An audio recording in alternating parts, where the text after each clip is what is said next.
Hack the Entrepreneur is part of Rainmaker FM, the digital business podcast network. Find more great shows and education at rainmaker.fm. Hack the Entrepreneur is supported by Citi Cards with Android Pay. Listening on your phone? Now you can pay while you listen using the same device. Just tap and go. Download the Android Pay app on Google Play or visit citi.com/androidpay to get started. Android Pay is available for eligible Citi consumer credit and debit cards.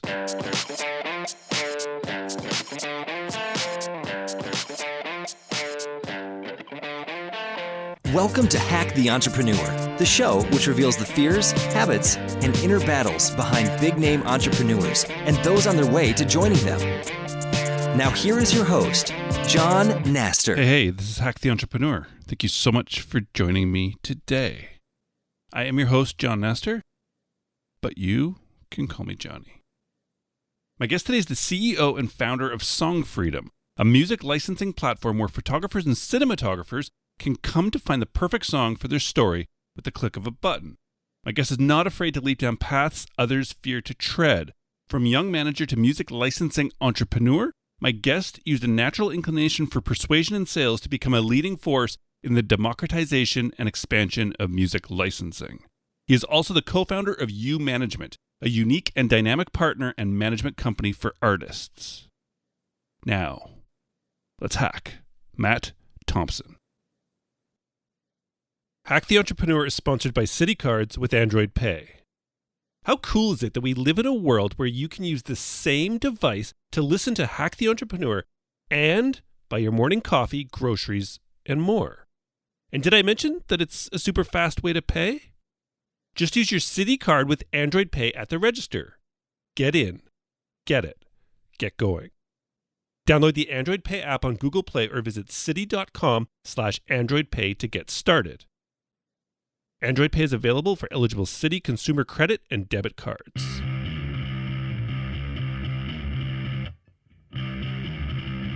We are back with another episode of Hack the Entrepreneur. And today we have a very, very special guest. Matt, welcome to the show. Thanks, John. So glad you could join me. I think this is going to be a lot of fun. You bet. Excellent. Let's jump into it, Matt.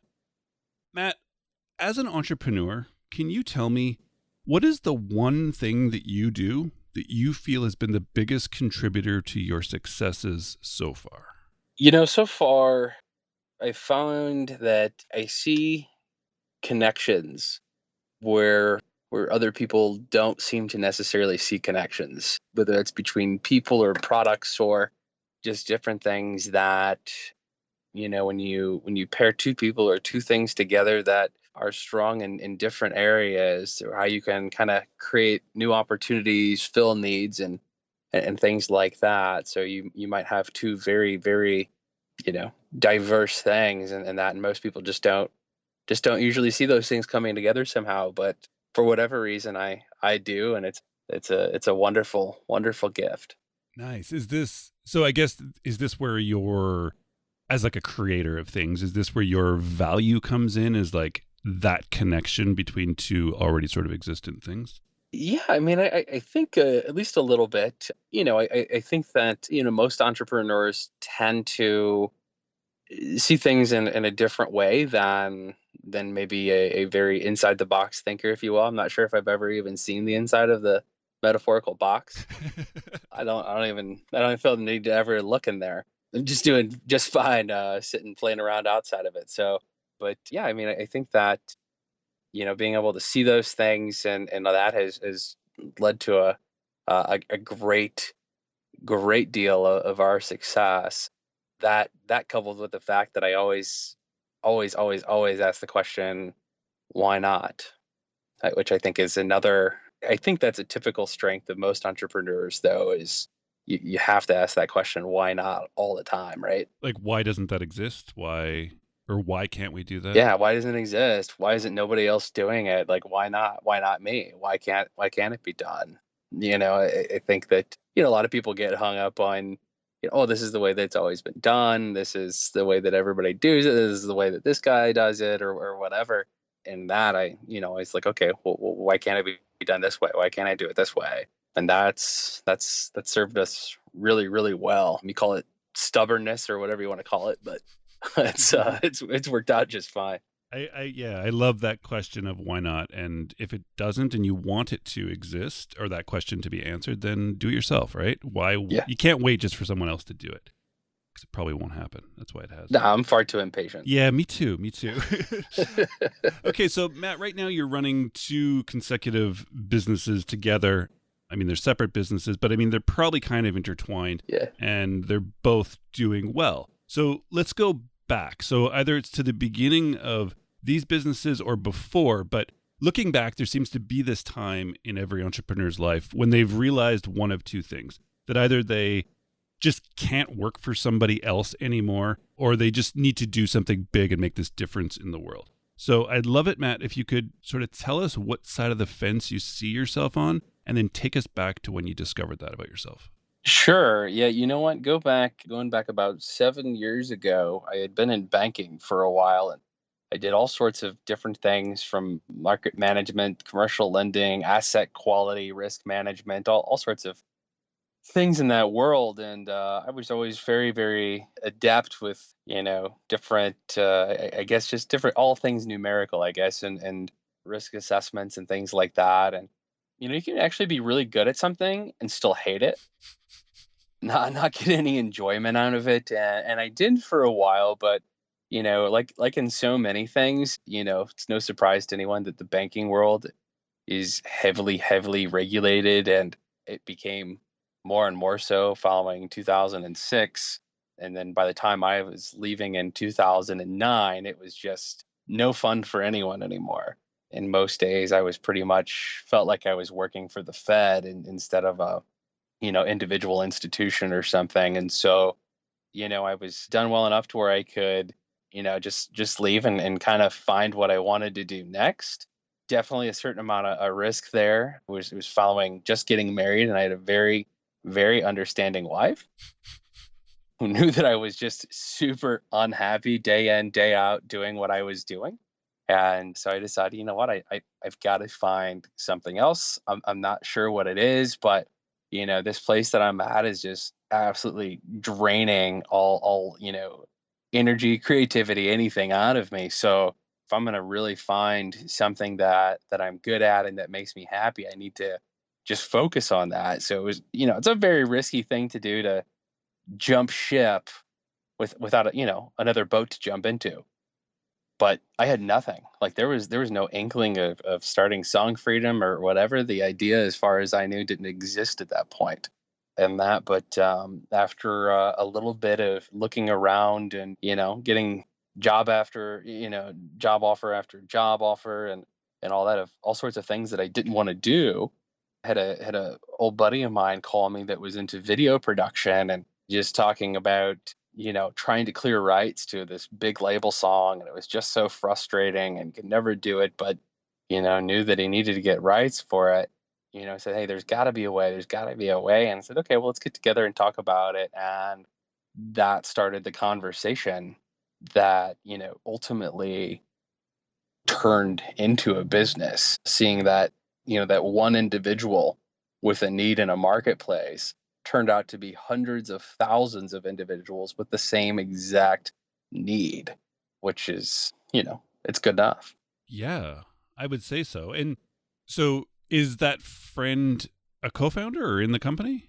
Yeah, co-founder. He has his own, still runs his video production company, and they're quite successful. Going back, 7 years ago when we had started Songfreedom, and that they were doing primarily wedding videos, these professional wedding videos, and a corporate project here and there. Now they have like a division that still does wedding videos, but then he's mainly running around shooting stuff for Disney and Nike and Anheuser-Busch and Miller Coors and all these things. And they have their own very successful company that he's involved with. But, for sure it was him identifying the need and understanding, the market that we, Songfreedom now serve, that really helped to kind of, set things in motion. And from that point on, it was just up to me to, put together a plan to take something to market, to put everything into a platform, to negotiate deals with labels and publishers, and just execute the heck out of the thing. Yeah. And so I mean, this is ultimately it. You saw the connection and the need. How or what did you do, if anything, to validate the problem that people would pay for this solution, or as you say, the connection between this problem and the solution before you did you do some validation before building a platform? Oh yeah, yeah, plenty of market research on that, and a lot of it was, diving into some forums that were out there for those groups, and then seriously making phone calls to folks within the industry and say, hey, we're looking at putting this together. If you could license, a mainstream song that you hear on the radio for your wedding video project for only like $50, would you do it? Because a lot of those people out there, like they want to do the right thing, but they were really faced with, hey, I got this project that I'm doing. I'm only being paid like $2,000 to $4,000 to do it. It's going to cost me $10,000 to $15,000 to properly license this song that my client wants or that I want to use. And their alternative to that was to just steal it, not get a license of the song, and put themselves and their business at risk, or they could use like some horrible sounding 1980s keyboard music that they could actually license, right, for like $20 or whatever at one click. And so it was just, hey, why can't we do, this real music, with one click? Why can't we aggregate that? And so, at that point, it was putting together a plan and, taking that to the major labels and publishers. So Warner, Sony, Universal at that time, EMI was still in existence, and they were the four majors, and now there's only three. But, taking them to all of those guys. And, back then, they were, going back almost 7 years, they were getting a handful of technology presentations like every week for all these companies. Hey, we built this. All we need is the rights to your music, and we're going to make billions and billions of dollars. And you start to, these are typically tech folks that are coming in with these solutions and things like that. But as soon as whoever the team was at the label or the publisher would start asking questions, everything would fall apart. I'm like, okay, well, how are you going to bring it to market, and what's your cost of acquisition going to be initially, do you think, and what are you going to do to be successful so we're not wasting our time with you? Basically, is what it comes down to. And the fact that I was actually able to answer all those questions helped us to stand out from the pack, and ultimately helped us to get our first yes, which caused a domino effect. And we started to get more and more yeses. And so, we knew that it was a needed thing in the marketplace, and we knew that others had tried to do it before. So it was just us, you know, needing to be the first ones that could actually do it. And well, we did. So, did you have connections with major labels, and did you have any experience or idea of what you needed for a business plan or the plan of execution for these people? Great question. So my co-founder and I had a mutual friend that had been working in the music business for a while, not necessarily within the major label or publisher structure, but he still had some, at least, base level connections to some places and people and things like that. So those, being able to tie into those helped, but of course we had to kind of work our way up the food chain, if you will, because we're asking them to give us pre-cleared rights, which is something that they had just never done before. Usually for sync licensing, for putting a song in a video of some kind, it's a one by one by one basis. And especially when you're looking at the publishing side, there could be 5 or 6 different publishers for a single song.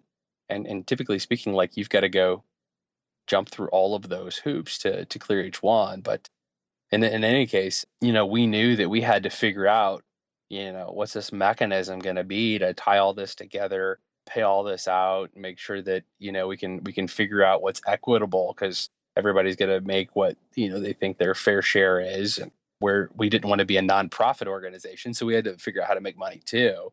But it was very, I mean, it was probably 10 months of negotiation before we had our first deal in place. But it was a lot of back and forth, and I was not truly that well versed in a lot of the very specific rights that we needed at the time. But our consultant was very, very helpful in that. But then, I was also humble enough to when I'm working with those people at the labels and publishers, like, hey, what would you do to make this deal work?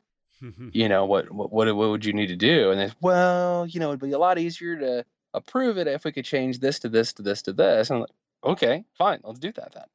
And just, ask those questions, because I also found out in this process, typically they've got all these really, really smart, I'm using air quotes around that, people that are coming in, and that when they're saying, hey, we just need your music, we're going to make billions of dollars, they also have no clue how the actual licensing process works, what the contracts are between the artist and the label, or the writer and the publisher, and what all of that means. And that they just want it the way that they want it. And they want them to bend over backwards and do things that they can't necessarily always legally even do in those cases. So, I think me asking, like, what would you do, was something that caught them a little bit off guard, but man, oh man, it helped us a ton. I love that. Humble enough to ask. You need them to say yes. Get them to tell you how to say yes. And it's wow. That's right. I know Seems what so I simple don't know, right and now, that's a lot of stuff. All right, so let's kind of use this as a segue. So seeing connections where others don't is your one thing. Being humble enough to ask, we've now seen, is another thing of yours. Now, every business expert, Matt, talks about the 80-20 rule, right? You're supposed to do 20% of the work, get 80% of the results. You're supposed to do what you're good at and delegate the rest. Right. Matt, can you please tell me something that you are absolutely not good at in your business? Oh man, that's just one thing.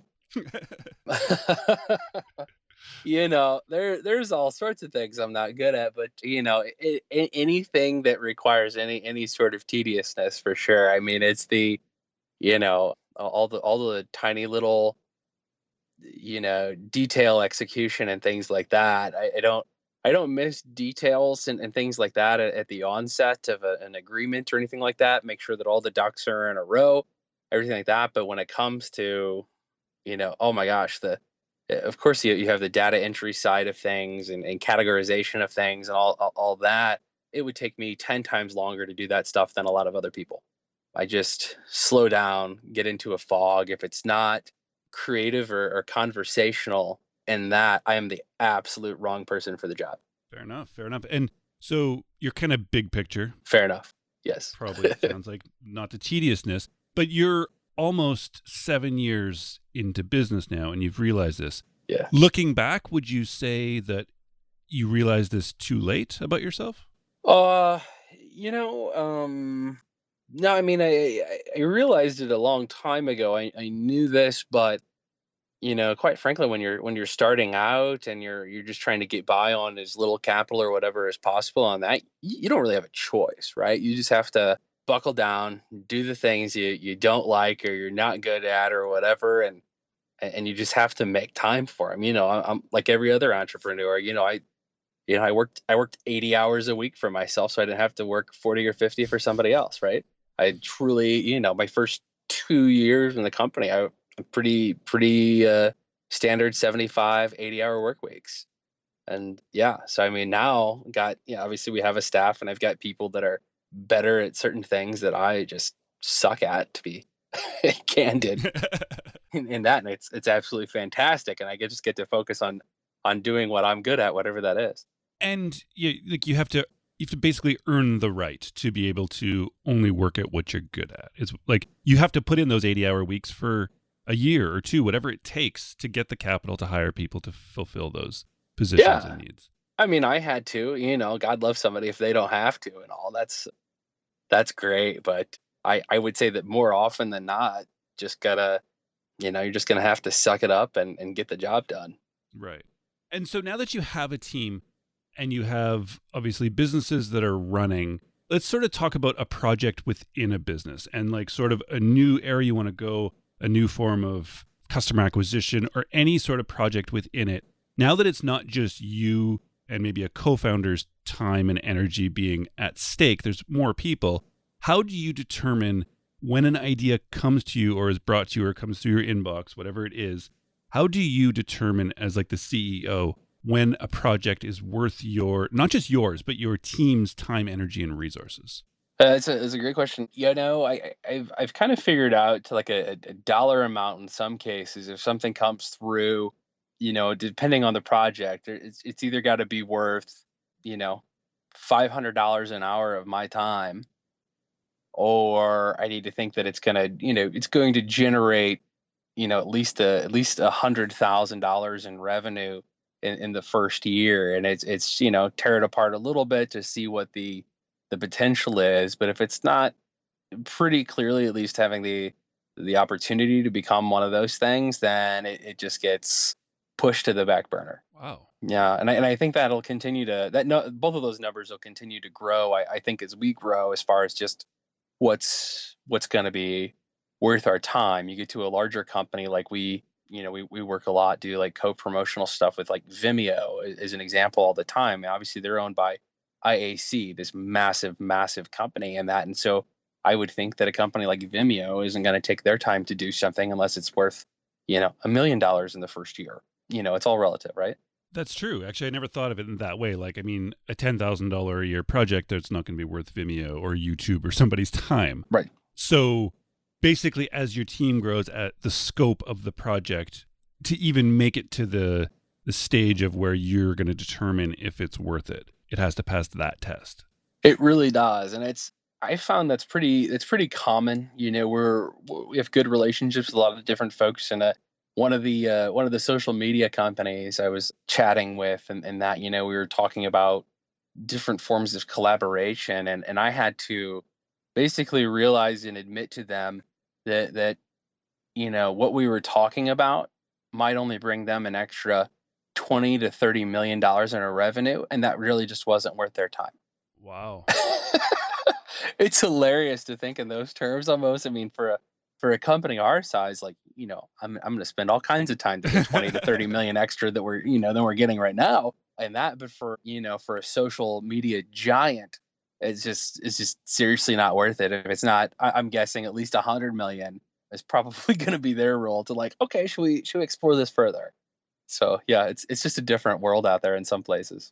It is. And I mean, that's just relativity to the subject. But what would make you be the one to tell them that right at the beginning, to like cut off all chances of, because obviously 20 or 30 million would probably change your company and put it into that next realm. But like, I know that some people would want to be, as the CEO, they'd want to be kind of like try and hide that and see if you could maybe work in and make it work somehow. Yeah. What's the value of like just being honest in a negotiation like that or a deal? I think that it's all about the long-term relationship for everything and everyone. So, I mean, if you try to Trojan horse somebody with something, right?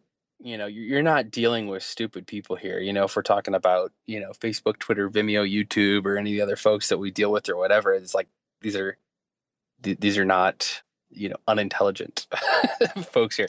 Right. So eventually the truth's going to be discovered in that. But if you're very candid at the onset and just, hey, realize this is where we're at now, just want to, you can use it as a way to plant a seed more or less. And they know, because you realize what their time is worth, that, hey, when I come back to you, it's going to be worth your time. And so you have, their trust at that point, and you have the, potential for future business dealings in that, where if you try to obscure the truth in something in that, I think you should shoot yourself in the foot, and you take yourself out of the running to ever work with them. Fair enough. It's like you've sort of evolved as an entrepreneur. Because what if we go all the way back now to the beginning of Songfreedom, and if you had this mindset when you literally just had an idea and approached EMI or Sony or, yeah, you know what I mean? Like they're on a grand scope. It's a great point. It's an absolutely great point. So yeah. It's almost like that naive, like being naive when you're starting and not knowing enough sometimes pushes us to do the things that we need to get going, or to do the things we need to do. 100% agree. Absolutely. Yeah. It was, a lot more of asking, why not? Yeah. And so it's like, versus now, like, in some cases, I guess I know why not, but it's not, I never look at anything as like, it's not going to happen. I just like, okay, it's not going to happen right now, but I know what needs to happen in order for us to get there and get the deal done. So I have way more information there. I have, now in general, but yeah, the naivete and that 7 years ago probably served me really, really well. Thank God that, everything that I told the labels and publishers was going to happen is actually happened. And so they keep giving us content. But oh man, I could have been way, way overly optimistic and wrong, and that would not have been good. Yeah. And I love this attitude. And you, I mean, reemphasized it how it's not like when you're talking to a social media that it's not like this is never going to happen. It's just not right now. I can tell just by listening to you that that's how you think about almost everything. If somebody says no to you, it's not a no forever. If somebody says this can't happen or that can't happen, it's just no right now. It will come back. I like that. I like that sort of. Eventually. I mean, it's positive and it's a kind of a growth mindset, not like that fixed one. Realistic optimism. There we go. There we go. All right, Matt, this has been an absolute blast. I want to wrap up on one final question for you. Sure thing. It's this idea I'm calling the entrepreneurial gap. So you've been at this now, entrepreneurship, for quite some time. You've had some good successes. I'm sure you've had some failures, but there's this idea that as entrepreneurs, as dreamers, we're always sort of pushing ourselves into the future, pushing our success into the future. So in 1 month, when you hit that revenue metric, you'll see yourself as successful. In 6 months, when you get to hit that other metric, and in 1 year, when you make that deal with that social media company. But we both know that right before you hit that goal, you're going to set 5 or 10 bigger ones into the future. So from the outside, you look absolutely successful. But I know from the inside, success is always coming. And like walking towards the horizon, the further you walk, the further away it always gets. Yes. So Matt, I would love it right now if you could stop and look behind you at your whole sort of entrepreneurial career, the highs, the lows, the wins, and the losses. But tell me how you feel about everything up until today. Great question. I feel like everything has been very, very successful. Kind of like you said, though. I mean, it's maybe never quite successful enough. You always want more. Absolutely, as an entrepreneur. Looking back, I think that growing a business and going out on your own and trying to do something that nobody's done before and all that, it can be stressful, and there's constant worry. Is this going to work? Is this next thing going to work? And all that. Looking back at it, I didn't need to stress so much. I needed to be patient, and you work hard, and things, hopefully eventually will come. And that, to this point, I've absolutely learned a lot. But man, if it's been anything, just be patient, and try not to stress yourself out too much day to day trying to get to that next thing. It'll come. Yeah. And maybe enjoy a bit of it on the way. Yeah, absolutely. Yeah, you get so caught up in it and trying to the next thing, the next thing, the next thing, and all that, and then yeah, you oftentimes forget to enjoy all the successes along the way when you're looking at it. Sometimes you just sit back and like, that was freaking awesome. like take it in for a minute. It is really, really hard to do because you're always looking at that next horizon, right? But gosh darn it, yeah, it's a good reminder. This conversation's a good reminder to even do that today. I'm better at it now than I was 7 years ago, but man, I still suck at it. Beautiful answer, Matt. Beautiful answer. All right. So we've got to talk about your businesses in passing. Could you now specifically just tell the listener where they can find out more about your two businesses and where they could track you down online? Sure. Yeah. So Songfreedom, SONGFREEDOM.com is a music licensing platform. We work with everybody from, mentioned like wedding videographers to churches, schools. We work with network television folks and all sorts of people and that. And so you can go there, you can license stuff, you can reach out to us there. The other company that we spun off about 4 years ago is called UManagement, and that's just umgmt.com. And that was just a kind of a cooperative thing with a lot of the independent artists that we discovered through the Songfreedom platform. And that's been super successful. And we've got a few artists that are signed to major labels now, and we've just been able to kind of help those artists grow and realize their potential a little bit too. So that's been a very fun, what started out as a side project, which is now its own full-time job. So, Nice. but they're both so much fun, and just have been great, resources, and that for the folks that we work with. And so it's been awesome to be able to do both. That's very cool. Very cool. And you are on Twitter, I believe. On Twitter, I believe my Twitter handle is Matt Thompson. So the letter I and Matt Just Thompson. the letter I, Matt Thompson. Yeah. Yes. So that, as well as LinkedIn, songfreedom.com, and UManagement. I'll link to all those on Hack the Entrepreneur for when you are done driving or walking or biking or whatever it is you're doing right now. Those will be there, so you can reach out to Matt, check out his businesses, and see how you can use Songfreedom in your business or life. Cool. Thanks, John. Once again, Matt, thank you so much for taking the time, man. I really do appreciate it. And please just keep doing what you're doing, because it is awesome and inspiring to watch. Cool, man. Thank you. Matt, thank you so much for joining me. That was a lot of fun. I hope you out there listening enjoyed that as much as I did. I hope you enjoy these entrepreneurs. I you know how I love that merging of like art and commerce. It excites me. It's fun. I think it's really cool to be able to build businesses and make a difference within art. And something that lots of us are really, really passionate about, but we're often, I think, convinced that you also can't make money with that. So I love these conversations where people have absolutely figured out how to do that. What I also love is going back through these conversations. Being part of them is one thing. Going back and listening to them as a third party outsider is a whole nother thing. So I went back and I listened, and I noticed 6 things. And so I went back again and I got it down to 4. Then I went back again, I got it down to 3, and then to 2. Then I listened to this conversation with Matt one more time. And the last time through, there was something so clear that Matt said. It was so very clear. It was that one thing. Did you get it? Did you hear it? Let's do it. Let's find the hack. I was also humble enough to, when I'm working with those people at the labels and publishers, like, hey, what would you do to make this deal work?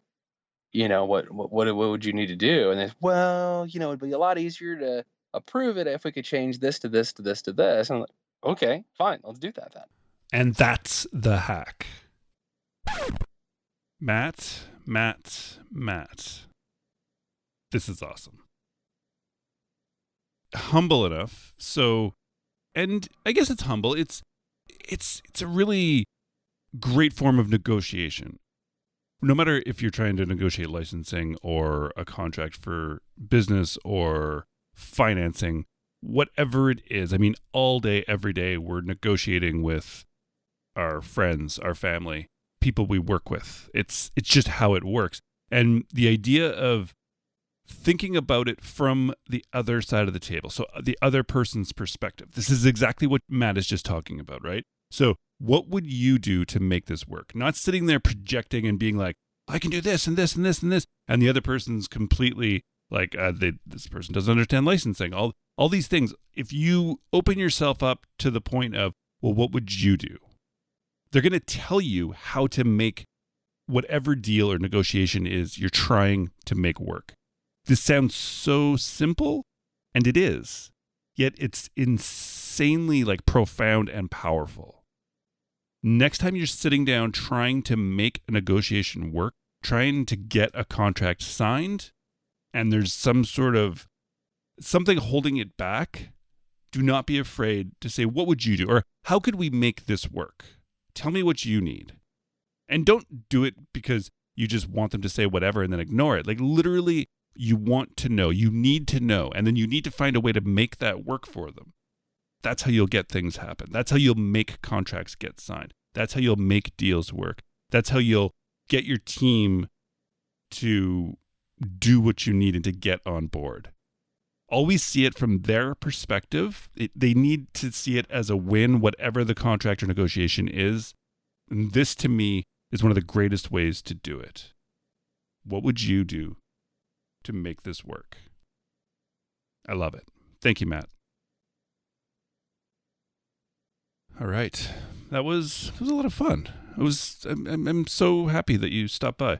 So happy to take the time to, hang out with me. It's much appreciated. Drop me an email if you wish. Tell me what you're up to this summer. John at Hack the Entrepreneur. I spell that Jon or John, doesn't matter. But John at Hack the Entrepreneur, love to hear what you're up to. Yeah, stop this one-way conversation, me just talking to you. All right, it's been fun. I will not take any more of your time, and please, until next time, keep hacking the entrepreneur.